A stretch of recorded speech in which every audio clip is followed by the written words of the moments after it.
আসসালামু আলাইকুম প্রিয় দেশবাসী।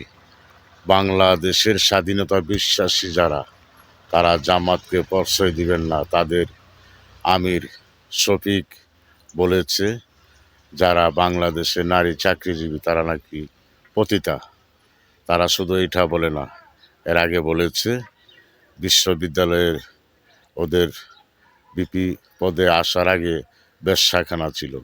ওরা এসব বলে বেড়াচ্ছে, বলে বেহেস্তে যেতে পারবে ওদেরকে ভোট দিলে, আর বলে সূর্য দাঁড়িয়ে থাকবে ওরা বললে, ওদেরকে ভোট না দিলে কুপায়া লাইবে। এসব আলোচনা করে বাংলাদেশের প্রশাসন, বর্তমান সরকারের উপদেষ্টাগণ ও প্রশাসন, আপনারা এখনো চুপ রয়েছেন কেন?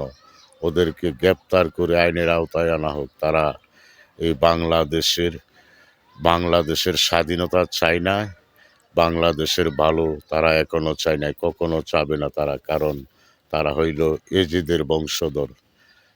এজিদের বংশ যেমন নবীজির বংশ ধ্বংস করতে চেয়েছিল, তারা এই বাংলাদেশের ইসলাম ধ্বংস করার জন্য উঠে পড়ে লেগেছে। তাদের এই বাংলাদেশে আল্লাহর অলিগণ ইসলাম প্রচার করেছে, সেই ইসলাম তাদের সয়েজ না, তাদের পছন্দ না। তাই তারা এজিদি ইসলাম কায়েম করার জন্য এসব কথা বলছে, তারা পায়সালা করছে।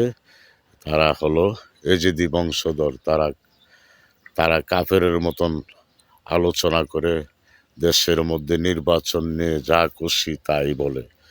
তারা মেয়েদেরকে নিয়ে বলে আমাদের মা সম্মানিত, আমাদের বোন সম্মানিত।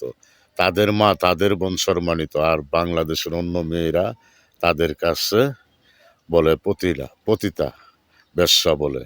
তারা কি মানুষ না মানুষ নামের পশু?